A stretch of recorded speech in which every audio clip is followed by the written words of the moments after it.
Hey, welcome back, everybody. Here to do a recap slash review on Rhythm and Blood. This is a Tubi original.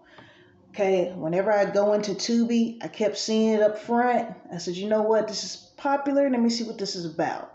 So, even though it's um, centered around a pop star, it's not like a musical. There's a few songs in it. You know what I'm saying?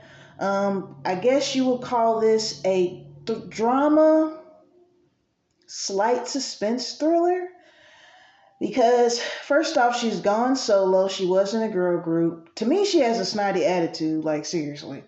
That's what I was thinking in the beginning, when I was first watching it. So throughout the movie, things are happening. Someone's stalking her, someone's throwing bricks through her window and all this. So instead of just having her brother be security, she finds this other guy to be head of security through her sister. He was the guy that's doing this little self-defense class, right? Now with this one, I knew he was gonna be the guy. I just usually when it comes to mysteries, they usually have about three people, right? And I know this is how it works in yeah. I was about to say in books, but I think in movies, shows too, usually have three people. One of them is the person who did it. Whereas in this movie, it was pretty much just it was between her ex-boyfriend, but I don't think enough attention was on him for the audience to feel like he might be doing all this stuff. I just kind of caught early on that it was the bodyguard. Plus, he was just a little bit too overzealous. Like when she went to the club and her sister, I think, went to the club and they got caught a flat and he was right behind them because he had followed them, telling her you can't go anywhere without security. It's like you doing a little too much. And then when she was singing and he was looking at her, licking his lips, I could tell he was falling for her. In the description on Tubi, they say it's pretty much, they make a scene, not make a scene, but they say a pop star falls for her, bodyguard, but he really was falling for her first. I mean, he set up the whole thing, but like, let's say you didn't know he set it up. He was the one, to me, like she finally gave into in his advances way later in the movie. So a few characters I want to talk about. Her boyfriend, he reminded me the way his mannerisms and stuff. He reminded me of Joey Badass a little bit. Like he looks like he's probably about the same height because I wanted to say Joey Badass may be shorter, but Joey Badass is tall too, I think. But that's what he was giving me. And then the main character, Blue, the pop star singer, I was getting Maya vibes from her. Am I the only one? Like, even when she first came on screen, I was like, I'm kind of getting like a Maya, her mannerisms and feel and everything. So, but yeah, back to these characters. Like I said, I knew he did it because it was just too obvious. Now, something that I feel like was a plot hole for me was I forgot what role this guy played. Maybe he was a part of the security with her brother, but you could tell he was feeling Blue as well, right? As the bodyguard, but he got killed off and we never really got an answer on that. Um, I feel like we could have gotten a little bit more background on the bodyguard because the only thing that we got where he may have been, where the clue that we got where he may have been, not all that he seemed was when one of her ex-band members came up to him at the party and was like, I didn't know I recognized you. You used to be such and such bodyguard. Yeah, she had to let you go because you was this, that, and the third. And so that was their way of like saying, okay, something's up with this guy. But I wanted to see a little bit more on his past, like maybe, an old relative pop up some kind of way, I don't know, and try to warn Blue, um, something to that effect, right? Um, the one part, her boyfriend, her ex-boyfriend Trip, this is the part that I was tripping about. They were in this volatile relationship. I actually thought he was going to be like extremely physically abusive. The way they were showing how he was, the way he was grabbing on her, I thought he was going to be like beating her down or something. You know, I thought it was going to be a little more extreme. But what killed me is they supposed to be broke up. He sweet talks her at this party, and then she pretty much going home with him. And then as soon as he said, "You're my property," she gets mad, goes off, and then 10 minutes later, you know, she getting her cheeks clapped by the bodyguard. It's like, girl, you all over the place. Like, you claimed that you hated this dude. You thought he was the one stalking you and stuff, her ex-boyfriend. You was about to go and, you know, hook up with him, I assume.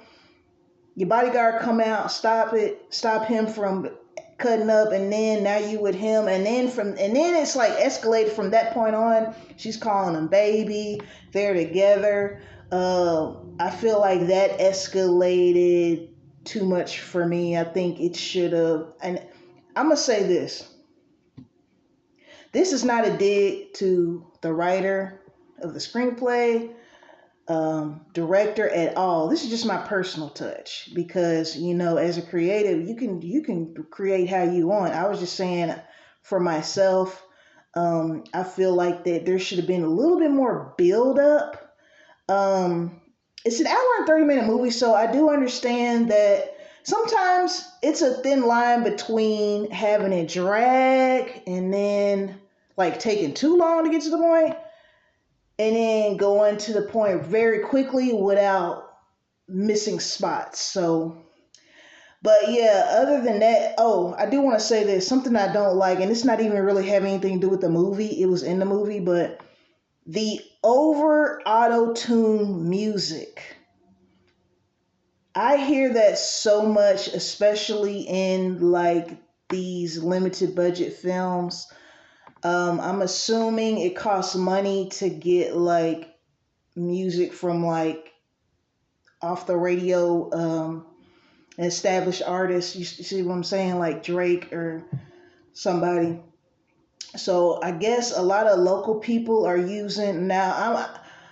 I'm not saying that in this movie it was local artists, but she was singing, but it was so auto-tuned. Like when it gets to the point where it sounds like a robot is singing, that's when I have an issue. Like, okay, you want to throw a little auto-tune in there to fix some notes you can't hit, it happens. But when it just sounds like computer love, when it's like that, that song's called Computer Love. It's supposed to sound like a computer. But when you're just singing and it still sounds like Computer Love, that's when I'm like, yeah, that's one thing I couldn't stand was the music. The lyrics were nice. Like that last song she sang after she killed her bodyguard, in self-defense, of course. The words were beautiful, but that auto-tune stuff, that's just my personal thing. I just can't get with that. Now, I'm surprised the bodyguard kept her brother alive, because her brother, when he found out what was going on, because he was in that room looking for something, he saw this shrine dude had built about his sister. I thought the bodyguard killed him. What's his bodyguard's name? Raymond. You know, I don't know names. I just be in here doing reviews and saying the chef, the butler, the this, that. Raymond, you know, it switched to another scene. I was like, man, I thought he killed her brother, but he didn't. I think he just knocked him out or something.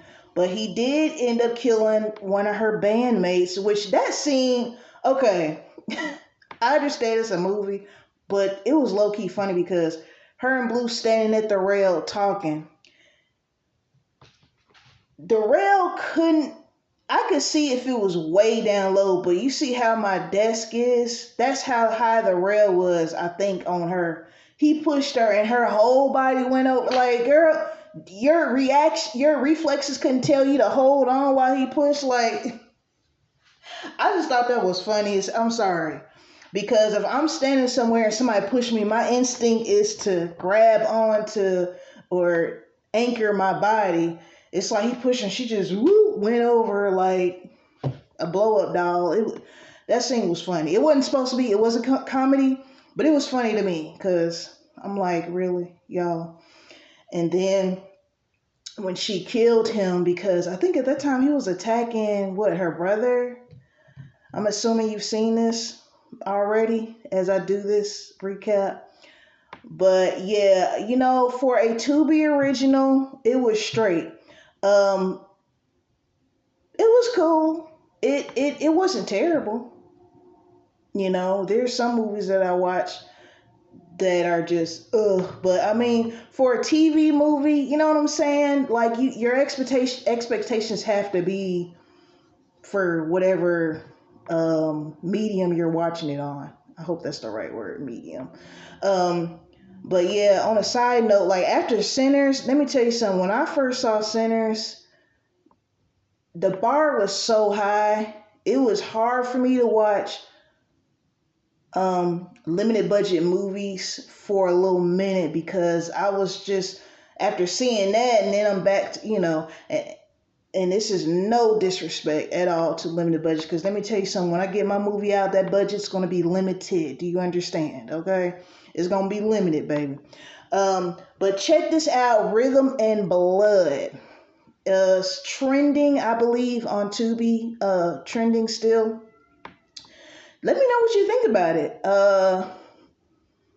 You feel like it could have had some more music? Do you feel like it could have had a little bit more suspense? You agree, disagree?